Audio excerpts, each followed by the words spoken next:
in some ways, you would never know that there was a bowl game going on because fans are thinking about, and players it seems, but although they are thinking about the bowl game, they're thinking about something else. That's the hire of Kyle Whittingham. Let's get more into it right here on this episode of Locked On Wolverines. You are Locked On Wolverines, your daily podcast on the Michigan Wolverines, part of the Locked On Podcast Network, your team every day. Happy Monday. We are back in doing it. Locked On Wolverines podcast, part of the Locked On Podcast Network, now the #1 sports podcast network. I'm your man on the ground, Isaiah Hole, publisher of Wolverines Wire through USA Today Sports Media Group. Thank you to all of our everydayers, especially those of you in the Everydayers Club. Hyping everything up on the Discord, loving it. As well as thank you for making us your first listen. We're going to talk a bit about some of the comments that have come out of the last couple days here in Orlando from some of the players about Kyle Whittingham. I think that there's a lot to really like.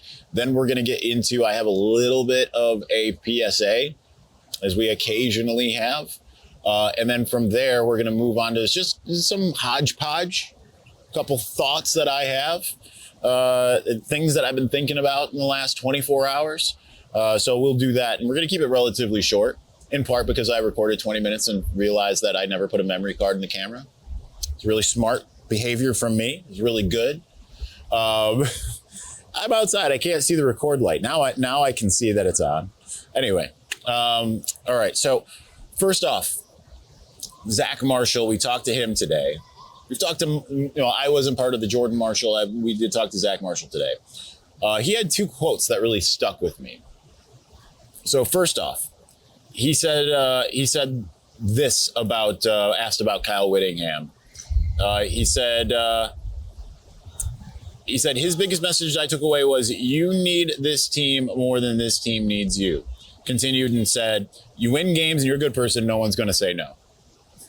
That kind of we didn't talk about this yesterday. Actually, weirdly kind of missed it. Was sitting in the room when Whittingham said this, kind of missed it. Because I kind of glommed onto his, like, we're all about the players. We're all about the players, right? Like, we're going to take and fit things to the players we have. But like he also said, we're not going to become you. You are going to become us. And I think that it's awesome already to see, I know Zack Marshall, this is kind of his first year and his third year overall, starting to really become a player here. But just to hear him already kind of essentially saying like that resonated with me. That's massive. It's absolutely massive. Like that's what they need, is to be able to have these guys. And here's the thing, like I think it was Steve Dace who said this. I don't know if he said it to me or if he said it on his show. I can't remember. But, like this is the same, essentially like whether it's like, hey, we're, that type of message, or the toughness, the physical, physicality, the types of things that they're going to be doing. And he's saying like all that's the same message that they got, if they were recruited by Harbaugh, even though there wasn't like some definite like disciplinary kind of issues that I think existed on this last team in particular.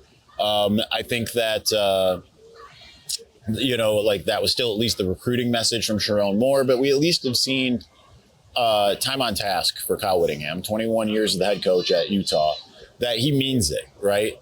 So I think it's a message that's going to resonate with a lot of people. And I think you can sense that a bit with Jordan Marshall yesterday, too, with him talking. Like, obviously, he's salivating at the idea of what he's going to be able to do. Zack Marshall is salivating over what he's going to get to do. He talked about Freddie Whittingham being the guy who was recruiting him to Utah being his number 2 spot in his recruitment, and how Freddie Whittingham was the guy. And obviously, he hasn't been named yet.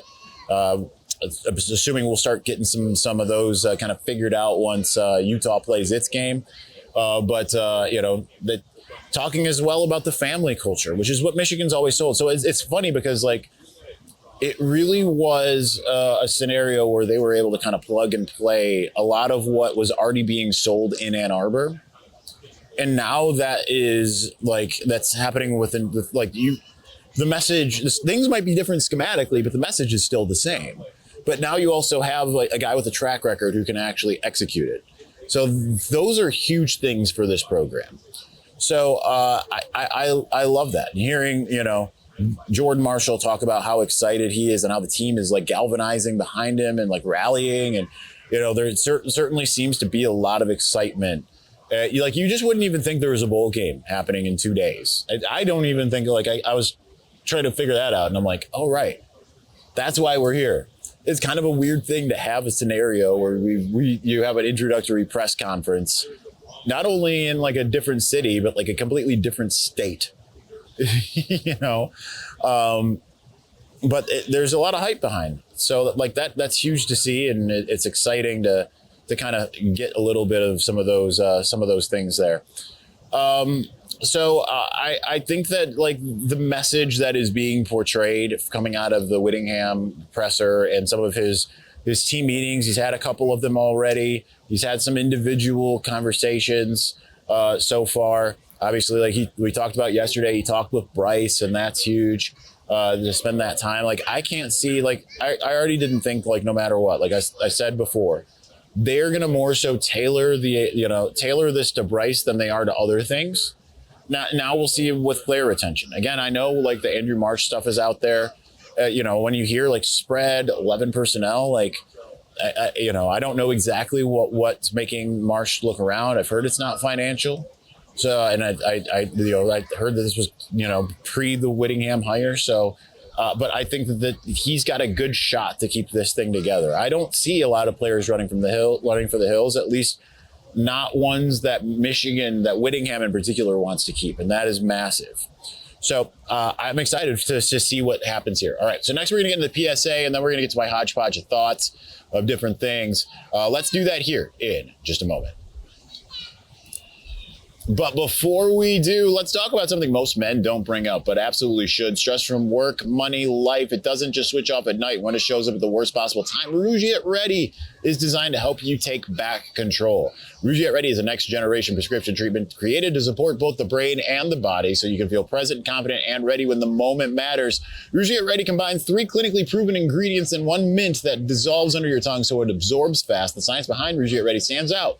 3 clinically proven ingredients, 1 formula designed for both mental and physical readiness. You connect with the board-certified doctor online, and everything ships discreetly to your door. So if you've been thinking about taking that next step, now is the time. Head to rougiet.com/LockedOnCollege. That's RUGIET.com/LockedOnCollege. You get 15% off of your first order or your order, whatever you call it, for a limited time. Rouge Get Ready. Feel present, feel confident, feel ready.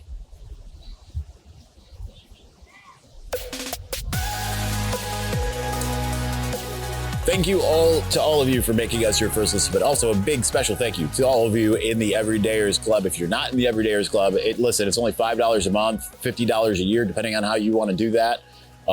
We got a whole bunch of stuff happening, whether you want the ad-free show, right? You don't have to sit through all of the different things. You can just go right in, listen, and just knock it all out, right? That's the way to do it. That's how you debate.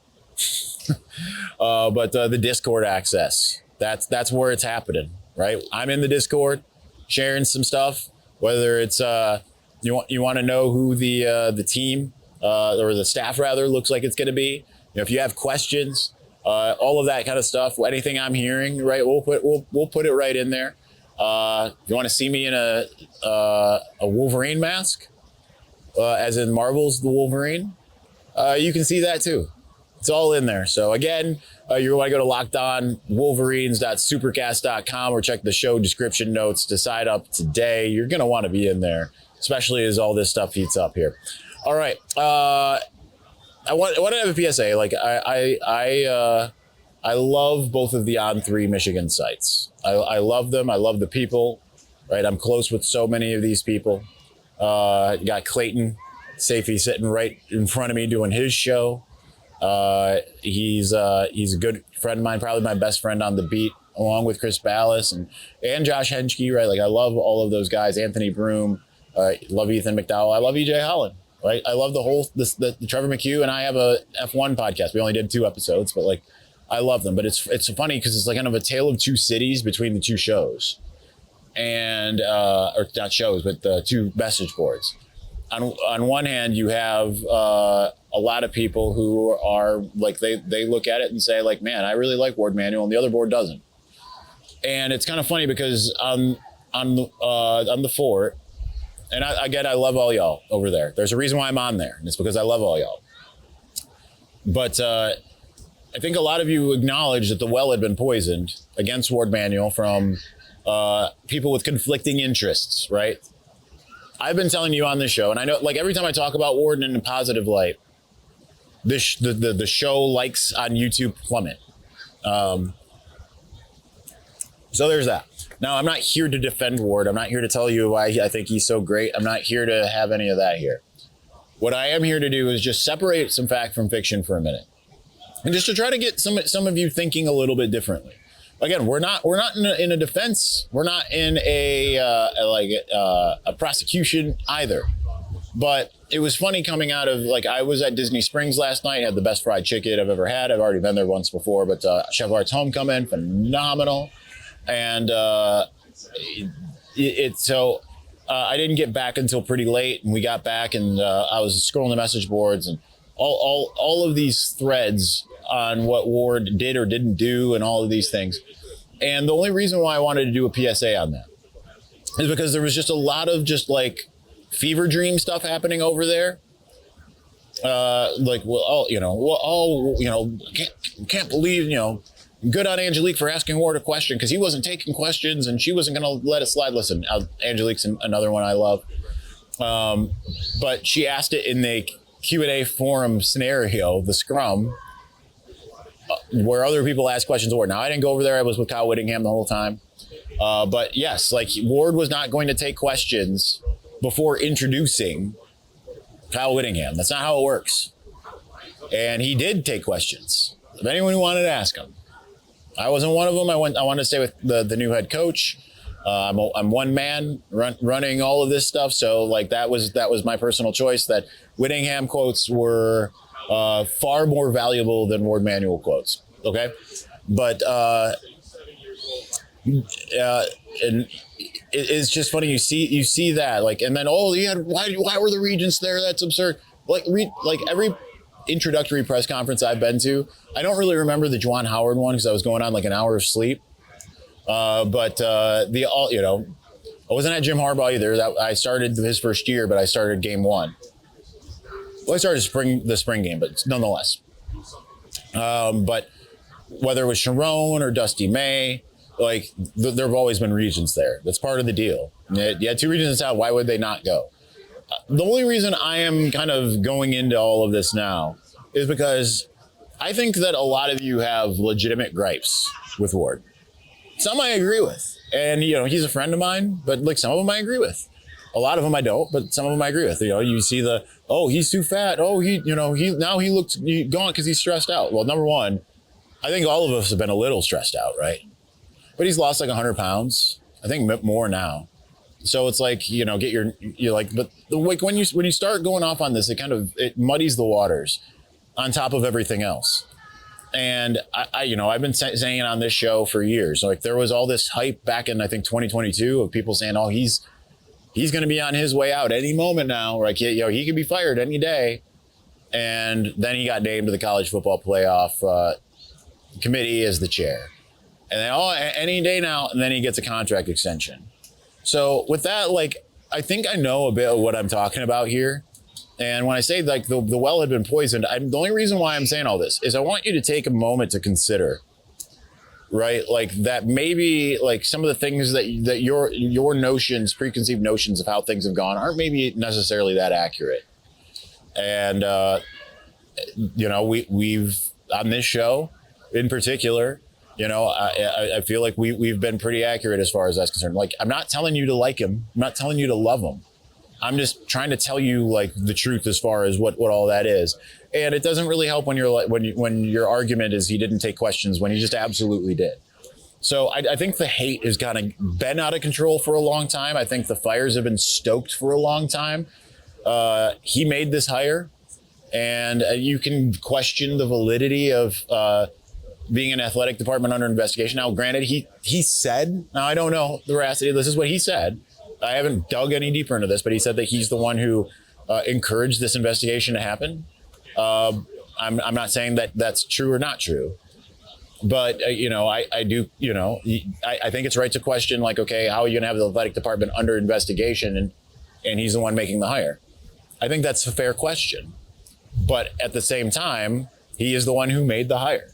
We talked about that last week, that he was the one that was going to be doing so.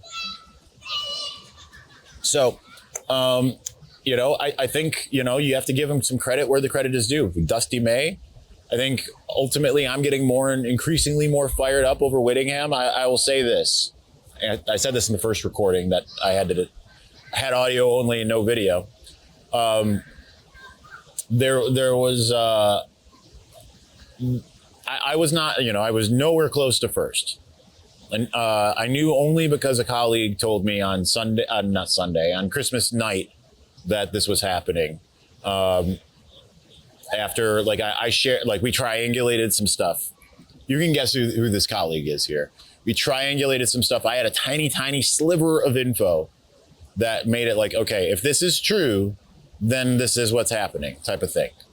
And you already kind of knew, this is true, but like I need one more person to tell me with a different source that this is true, and then we'll know what's happening. And that's when I found out about Kyle Whittingham. With that, like a lot of the what we've seen in the last 24 hours in particular, maybe 48, a lot of the reservations that I have had about, which is why I gave him a 5 out of 10 fit, are gone. But nonetheless, I think, and I'm kind of getting off topic here. Warde was the one who made the hire. I think this has the potential to be that Dusty May type. A little different. He's a little older. Even like I think when people say he's a young 66, I think that seems pretty evident. I think he could. He's shorter than me. He's smaller than me, but he's way more ripped than me. I think he could beat the tarnation out of me. Okay. But he's definitely, you can feel the youthful exuberance. But I'm going to give Warde his flowers for this. I'm not saying you have to, but like if you're going to criticize him for things that are real and not things that you're making up. That's generally where I stand with anything. And that includes Warde Manual. But I'm going to give him his flowers, which I already have. Not literal flowers, figurative. All right. We're going to get to the hodgepodge. Bunch of different stuff we got to talk about. We're going to do so here in just a moment. But before we do, Fridays already feel different during basketball season, and FanDuel is making them even better. Every Friday night before the games tip off, FanDuel gives fans a new way to kick off the weekend with NBA Happy Hour. NBA Happy Hour is your official pregame, a limited time window where special offers drop right inside the FanDuel app right before the action starts. Fridays from 6 to 7:30 Eastern to become appointment viewing with NBA Happy Hour. Opening the FanDuel app during the happy hour always brings something new. Boosts, bonuses, and surprises. It's easy to check the weekly special before tip-off and make a move before the window closes. The timing is perfect right before the games and right before the weekend starts. So before tip-off, check the FanDuel app and see what's dropping during NBA Happy Hour every Friday from 6 to 7:30 p.m. Eastern. A little basketball, a little action, and a whole lot of Friday energy. That's NBA Happy Hour only on FanDuel, the official sportsbook partner of the NBA.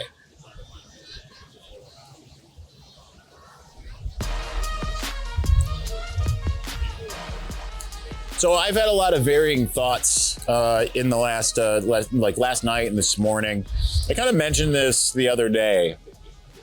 They're becoming even more prevalent because as I was scrolling the message boards, I was also scrolling Twitter because, again, doing my work, getting that done. I don't get a lot of vacations, so I kind of treat the bull week as a little bit of a vacation as much as I can, get as much work done, and then go have fun. So that's kind of what's been going on here so far.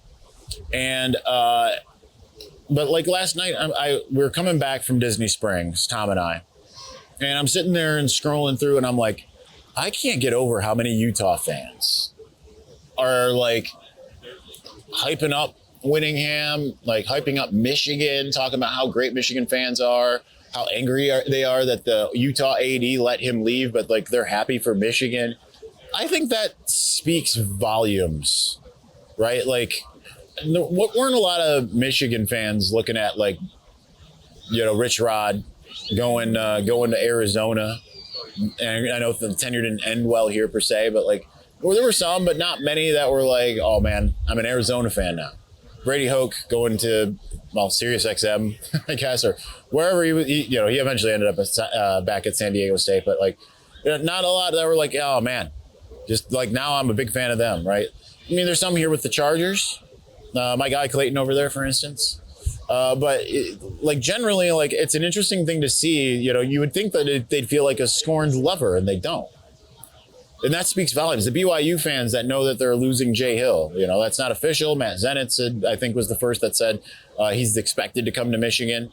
I think that, you see those guys and they're like, they're the same way. They're like, oh man, Michigan's getting such a good one. I can't root against Michigan. I'm going to root for them now.